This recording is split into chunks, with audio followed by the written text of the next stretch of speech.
शेतकरी मित्रांनो नमस्कार. महाकृषी वार्ता चॅनलमध्ये आपले स्वागत आहे. चॅनलला जर नवीन असाल तर तुम्ही चॅनलला सबस्क्राईब करून बेल आयकॉन दाबायला विसरू नका. लाईक करा. तुमच्या जिल्ह्यातील बातमी असेल तर तुम्ही कमेंट्स देखील नक्की करा. चला तर या चॅनलच्या माध्यमातून पाहणार आहोत आपण शेतकऱ्यांसाठी बातम्या. पहिली बातमी आहे तुरी संबंधी. तुरीचा यंदाही शेतकऱ्यांना आधार. उत्पादन वाढ होणार असली तरी मंदीची शक्यता नाही. सविस्तर बातमी पाहूयात.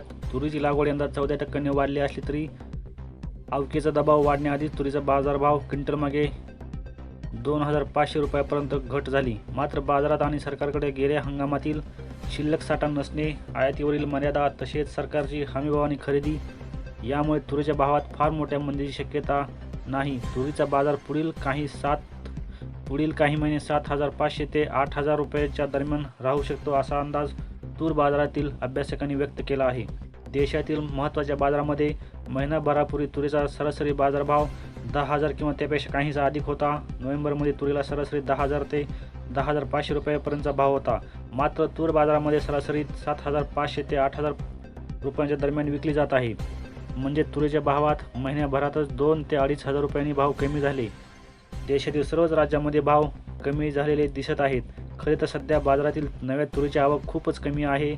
देशात तुरीचा साठा शिल्लक नाही. आयात मोठ्या प्रमाणात होत आहे अशी देखील परिस्थिती नाही. तरीही नव्या हंगामातील माल बाजारात दाखल होतोय. हे सेटलमेंट बाजारात निर्माण झाले आहे. त्याचा परिणाम दरावर होत आहे. मात्र तुरीच्या बाजारात आणखी घसरण होईल अशी परिस्थिती सध्या बाजारात दिसत नाही. यामुळे तूर उत्पादकांना काहीसा दिलासा मिळू शकेल. यंदा 46,50,000 हेक्टरवर तुरीचे पीक आहे. यंदा कर्नाटक, महाराष्ट्र, उत्तर प्रदेश, मध्य प्रदेश तसेच गुजरात या राज्यांमध्ये लागवड वाढली असून तूर पिकाला पाऊस आणि बदलत्या वातावरणाचा फटकाही बसला आहे. त्यामुळे लागवड वाढली तरी उत्पादनात फार मोठ्या वाढीची शक्यता दिसत नाही. सरकारने यंदा 35 लाख टन उत्पादनाचाच अंदाज दिला. मात्र लागवड जास्त असल्याने उत्पादन यापेक्षा अधिक असू शकते असे उद्योग आणि बाजारातील जाणकारांचे म्हणणे आहे. सरकार आणि सुधारित अंदाजात उत्पादनाचा अंदाज वाढवू शकते. पुढील बातमी आहे पावसासंबंधी. पावसाला पोषक हवामान होत असल्याचा हवामानाचा अंदाज असून राज्यात ढगाळ हवामानामुळे थंडी ओसरली असल्याचे चित्र दिसत आहे. सविस्तर बातमी. उत्तरेकडील थंड वाऱ्याचे प्रवाह कमी झाल्याने राज्यात थंडी ओसरली असून पावसाला पोषक हवामान झाल्याने आकाश ढगाळ झाले आहे. सोमवारी धुळे येथे कृषी महाविद्यालयात राज्याचे नीचांकी 9 अंश तापमान नोंदले गेले होते. आज राज्यात ढगाळ हवामानासह विदर्भात तुरळक ठिकाणी हलक्या पावसाची शक्यता हवामान विभागाने वर्तवली असून पूर्व मध्य बंगालच्या उपसागरात ठळक कमी दाब क्षेत्र सक्रिय आहे. आज ही प्रणाली उत्तर तामिळनाडू, दक्षिण आंध्र प्रदेशच्या किनाऱ्याकडे येण्याची शक्यता असून देशाच्या उत्तरेकडील राज्यामध्ये थंडीचा कडाका कमी अधिक होत आहे.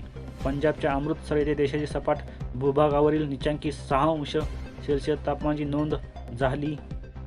थंडी ओसरल्यामुळे धुळे वगळता उर्वरित राज्यात किमान तापमान 10 अंशाच्या वर गेले आहे.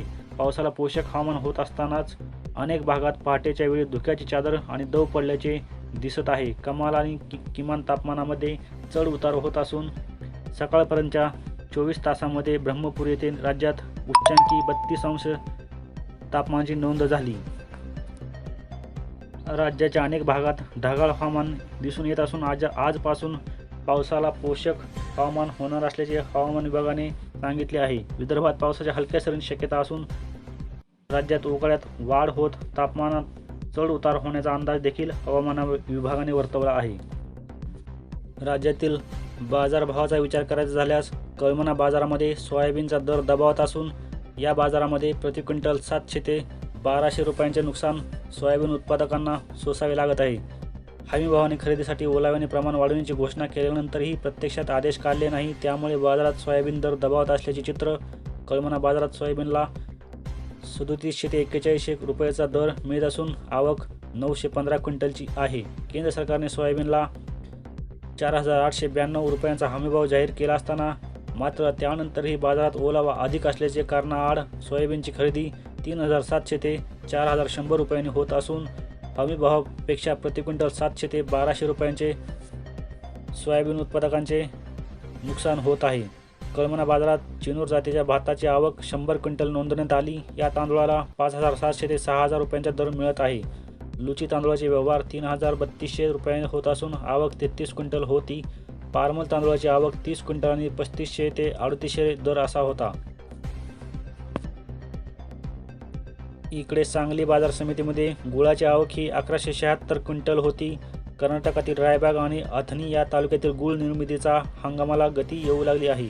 येथील बाजार समितीमध्ये कर्नाटकातील गुळाची आवक वाढू लागली आहे. बाजार समितीमध्ये गुळाची 1176 क्विंटल आवक झाली असून त्यास प्रति क्विंटल 3,350 ते 5,000 तर सरासरी 4,175 रुपये असा दर मिळाला आहे. बाजार समितीमध्ये तृणधान्यांची आवक देखील कमी अधिक होत आहे. मुगाची 100 क्विंटल आवक झाली असून मुगाला प्रति क्विंटल 8,700 ते 9,900 असा सरासरी 9,300 रुपये दर मिळाला.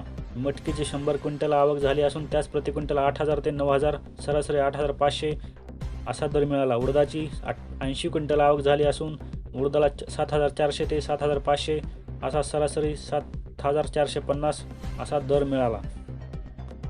इकडे नाशिक बाजार समितीमध्ये डाळिंबाच्या आवकेत घट झाली असून दरामध्ये काहीशी सुधारणा पाहावयास मिळत आहे. नाशिक येथील कृषी उत्पन्न बाजार समितीत गत सप्ताहात 14 ते 20 डिसेंबरच्या दरम्यान डाळिंबाची आवक 470 क्विंटल झाली. मृदुला वाना 600 ते 15,500 तर सरासरी 13,500 रुपये दर मिळाला. त्यामागील सप्ताहात आवक 520 क्विंटल होती तर दर 10,000 रुपये मिळाला होता. क्विंटल मागे सरासरी दरात 3,500 रुपयांची सुधारणा दिसून आली आहे. सप्ताहात भाजीपाल्याच्या आवकेनुसार दरात चढउतार झाल्याचे पाहायला मिळाले. वालपापडी घेवड्याची आवक घट दिसून आली असून बाजारात 5,756 रुपये क्विंटल आवक झाली आहे. वालपापडीला प्रति क्विंटल 2,000 ते 3,200 असा दर सरासरी 2,400 असा दर राहिला आहे. इकडे अहिल्यानगरमध्ये भाजीपाल्याच्या आवकेत वाढ दिसून आली असून दरात चढउतार सुरूच आहेत. फळांची दररोज 300 क्विंटलपर्यंत आवक होत असून या समितीमध्ये मागील आठवड्यात टोमॅटो, बटाटे, फ्लावर, वांगी, कोबी, वाटाणसह अन्य भाजीपाल्यांची आवक काहीशी वाढली असून दरात चढउतार सुरू असल्याचे पाहावयास मिळाले. फळांची दररोज 300 ते 350 क्विंटलपर्यंत आवक सुरू होती असे बाजार समितीमधून सांगण्यात आले आहे. अहिल्यानगर येथील दादा पाटील शेळके कृषी उत्पन्न बाजार समितीत मागील आठवड्यात 19,125 क्विंटलपर्यंत बटाट्यासह एकूण भाजीपाल्यांची आवक झाली होती. टोमॅटोची दररोज 310 क्विंटलपर्यंत आवक होऊन 600 ते 3,000 रुपयांचा प्रति क्विंटल असा दर मिळाला आहे. वांगी 86 क्विंटलपर्यंत आवक होऊन 800 ते 4,000 तर फ्लावर 160 क्विंटलपर्यंत आवक होऊन 500 ते 3,000 रुपये प्रति क्विंटलचा दर मिळत आहे.